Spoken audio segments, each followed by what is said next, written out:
So far, we have been able to consider series RC and parallel RC circuits for the first order circuit network response. Now, we want to consider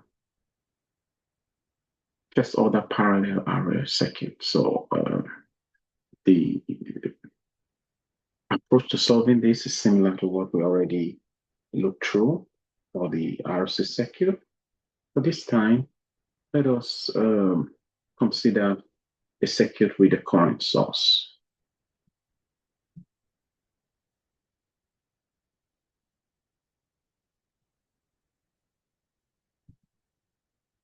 So we have source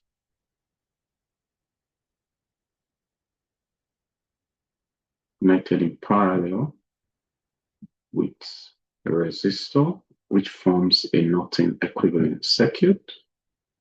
So it means the Norton current is the same as Vs over source transformation. We could transform this to a Thevenin equivalent circuit. So this Rn, for which the current flowing through is same as T. Then coil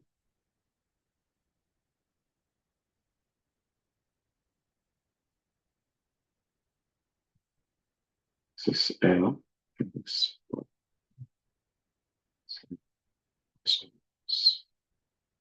T. So this is an inductor. So T.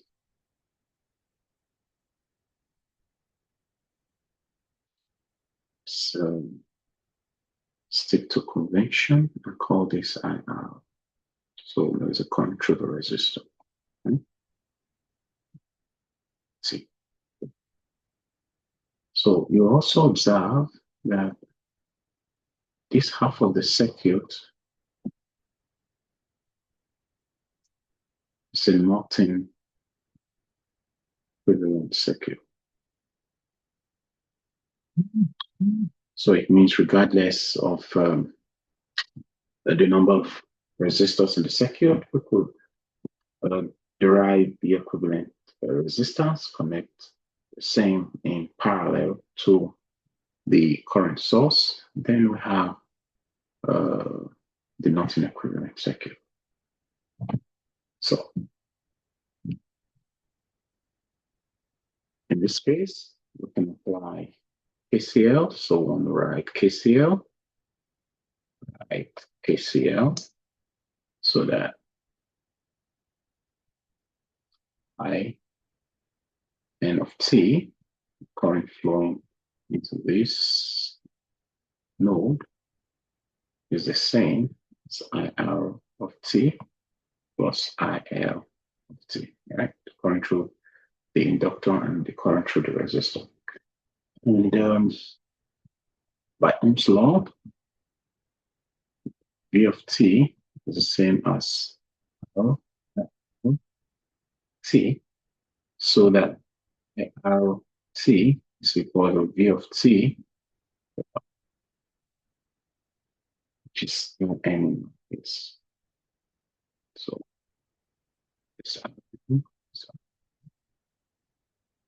now the element constraints for the inductor is such that V of t is the same as L di of t dt, so that In t will be V of t over R plus t. I'll plug that in. So now t, which is V of t over R. And then we already know that V of t is L di dt. So In of t is going to give us L over R, L over R, t dt plus t. And you see that I of t in this case is a state variable. The same way V of t was a state variable when we considered RC circuit, because the unknown variable is the voltage current, right? Yeah.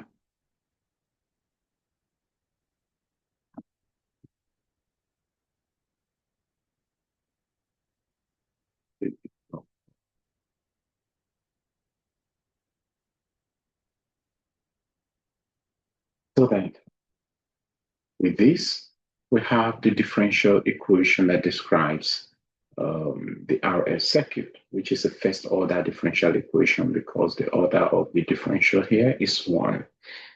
Then the total solution, which is I of t, will be the same as the zero input response plus the zero state response. Then we're going to follow the same approach that we applied in addressing the previous solution, and then see that from this, we can now address two possibilities for the zero input response, where we have to shut out the input signal so that, and for the input signal to be shut out, in this case, since it's a current source, then we'll have to replace with it with an open circuit. So we're going to have something like this.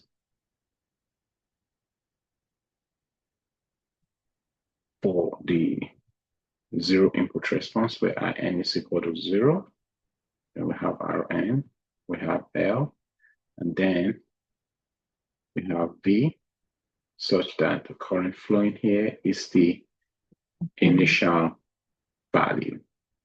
And then for the zero state response, we have the current source activated. Then we have the coil L. Now the initial condition will be for the 0, so I plus or minus V, right? Where IN is equal to Vs over Rn, and then this is equal to the unit step function. So we'll start first by evaluating the zero input response. So for the zero input response,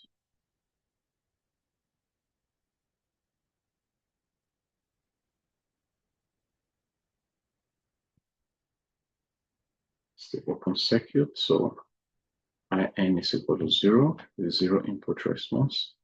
So we have Rn is the inductor plus or minus V. And then the current flowing through the inductor is the initial. So for zero input response, IN of t is equal to 0 because we shut out the input source or the source signal. Then we have L over R based on our derivation, the I, Z, I, which is the zero input response current, T, the T, plus IZI of T.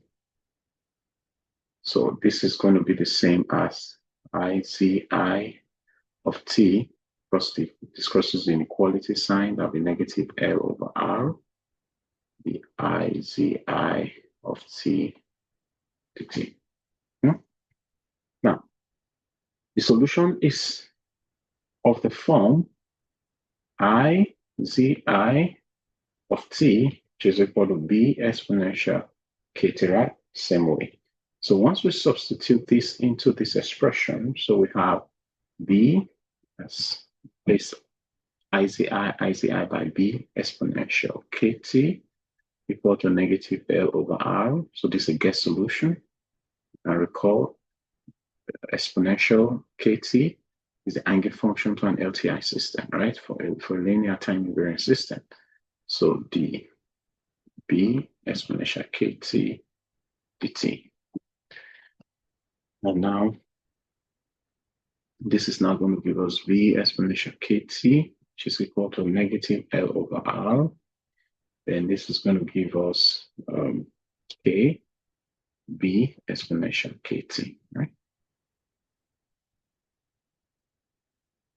So we have B exponential KT plus, right, L over R K B exponential KT is equal to 0. So B exponential KT into bracket 1 plus L over RK is equal to 0. Now the characteristic equation, so this will be 1 plus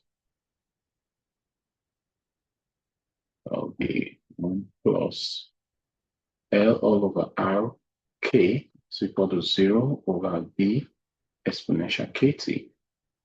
So that 1 plus L over RK is equal to 0, right? So that 1 is equal to L over RK. So that K is equal to negative, so that's negative, right? When it crosses inequality sign, negative 1 over L over R, which is equal to negative L over R, right? Okay. So now that we have addressed that, so it means K is equal to negative R over L. So that ICIT, which is equal to B exponential minus, excuse me,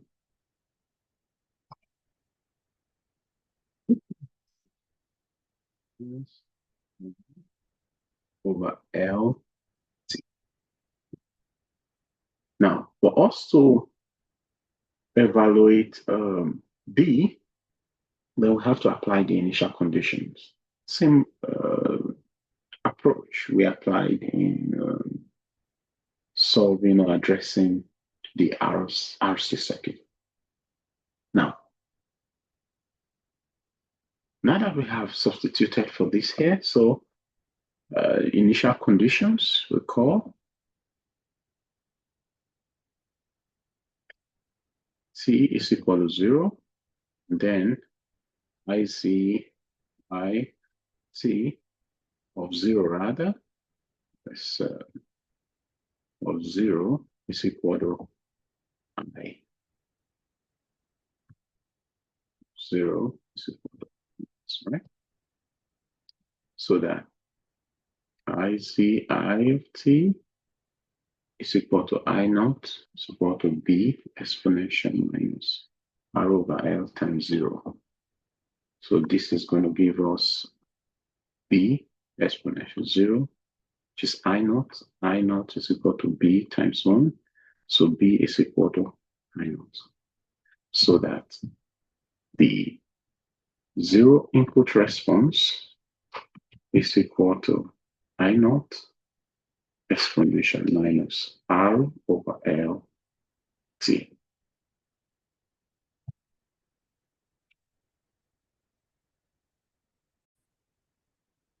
So once again, we see that the time constant is L over R, okay? And that provides a measure of how long an inductor current takes to go to 0 or change from one state to another, okay? And that takes about 5 time constant. So in this case, time constant tau is equal to L over R. For the RC circuit, the time constant was RC, okay? Now that we have done this, so we have a solution for the 0 input response. So the next is to evaluate for the 0 state response. Recall that for the 0 state response, we have that to be the sum of the homogeneous solution and the particular solution. And we already know that the input source, if replaced with a step function, so it means we have 0 at t less than 0. So we can use that as the solution to a homogeneous equation. And when it is 1 at t greater than 0, then we can actually solve for the particular solution. So when u of t is equal to 0, then we can address the homogeneous solution. Okay? Then n of t will now be L over R, the I of t, dt plus L of t. Okay? And we already know that In of t is equal to 0 for the homogeneous solution because the source is shut out. And then what we have to deal with is strictly the initial conditions. So In of t is equal to u of t equal to 0 equal to L over R, the I h of t, the t plus I h of t. Okay, so this is at t less than 0. Here we have I h of t is equal to minus L over R, the I h of t dt. This is similar to the zero state response, where we had a solution of, let's write that. We had the solution of I z I of t equal to I naught exponential minus RL over t, right? So in this case, rather than go through the entire process again, we have h of t. So t equal to c1 exponential minus r over L t. Right? We already know that we can only determine C1 after we must have evaluated the particular solution and then apply the initial conditions of no current, meaning of I naught equal to 0. So when u of t is equal to 1, then we can solve for the particular and derive or evaluate the particular solution. Then we have In of t for the u of t is equal to 1 is equal to L over R d IP of t dt plus p t. This is at t greater than 0. So for the step, the output constant, the output in this case, 1 is a constant, right? So, and then we know that the particular solution 2 will be a constant, say IA. So once we plug that in, that will be 1 for the L over R, the IA, the T plus IA. So once we differentiate the constant is 0, so that's 1 for the L over R times 0 plus IA, right? So that this case, I P of t will be equal to 1, which is equal to A, right? And then we now have a zero state response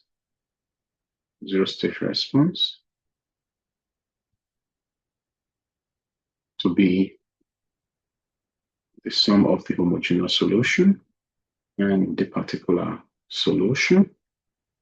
That will now give us C1 exponential minus R over L T plus A.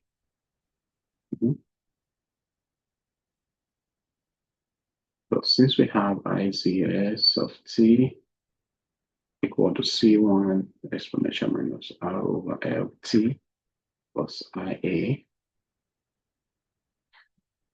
Now at t equal to 0, we know that ICS of naught is equal to 0, right? So that ICS of t, okay, let's plug it in. 0 now of 0, right? T is 0 is equal to C1 exponential minus L over L times 0 plus A. Will be 0 plus ICS of 0 is 0. Initial conditions, so C1 exponential 0 plus IA. So exponential 0 is 1 plus IA 0. So C1 is equal to negative A. So that the zero state response will be negative. So plug that into C1 by A exponential minus R over L T plus A. This will give us IA minus IA exponential minus R over L T. Okay, so that the zero state response will now be the same as IA into bracket 1 minus exponential minus R over L T. So the total solution of T will now be the same as the zero input response plus the zero state response, which will be I naught exponential minus R over L T plus IA to 1 minus exponential minus L T.